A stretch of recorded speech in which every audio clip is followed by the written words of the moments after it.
Hey, this is Eternal King bringing you another LOR video today. So I want to talk a little bit more about the departure of the LOR game director.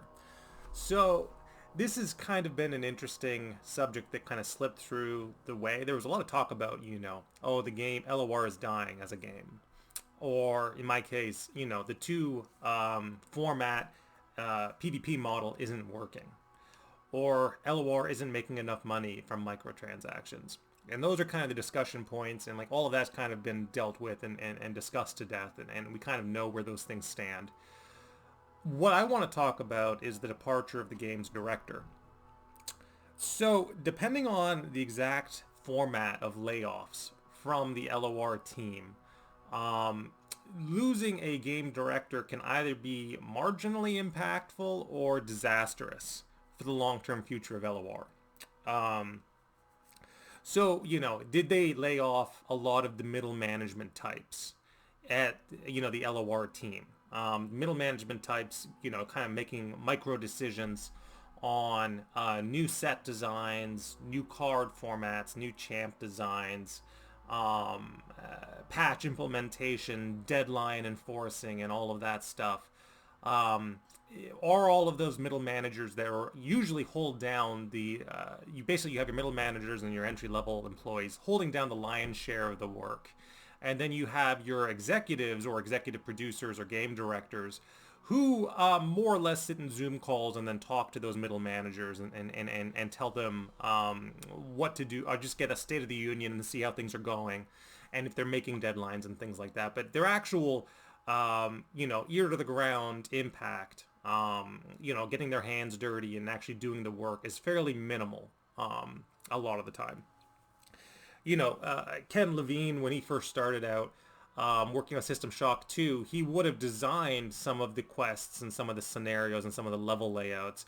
But by the time Bioshock Infinite rolled around, he was mostly coaching voice actors, which again didn't really need coaching from a game director, right? Things like that.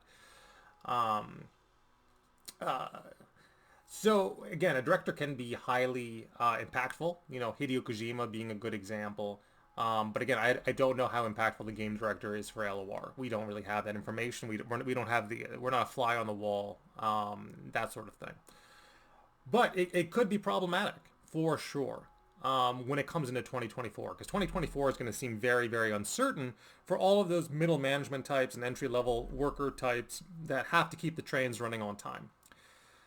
My suggestion for them is the same suggestion I had before, which is basically stop focusing on future content updates, stop focusing on balance patches, stop focusing on any of that stuff.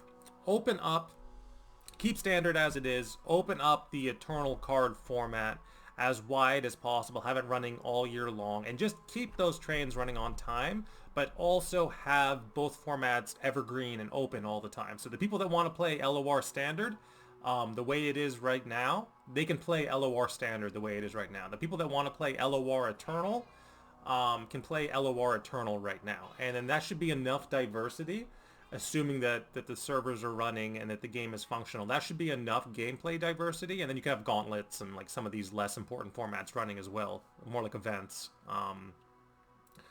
a singleton format and things like that. Like you can have that stuff running as part of your calendar.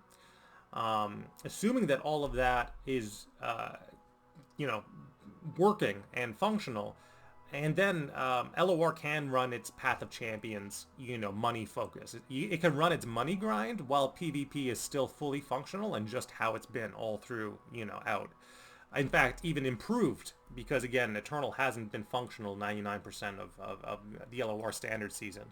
So assuming they just open up both formats, Path of Champions gets its microtransaction money from single player LOR players, assuming all of that works and is decided on and is done, say by March or April, if that's a thing that happens by April, I don't really see the departure of the game's director being that big of a deal. Yes, future content updates, new champion designs, more stuff is likely going to be slowed down significantly. But LOR has never been a game that has suffered from lack of stuff. We have so many champions right now that do not get played, so many deck archetypes that are not being played, that the last thing the game really needs is more stuff.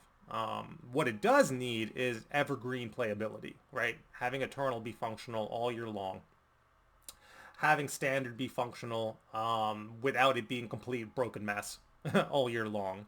So maybe, there's like one last patch that has to come out to fix Standard, because Standard's kind of a mess. Um, so one last Standard patch. Eternal just stays as it is. You open it up all year long. And then you do your money grind thing, right? So I'll show that off briefly, what that looks like. So it is Runeterra Emporium. It is, ooh, shiny. Look at all this stuff, cosmetics. And, yee, fun.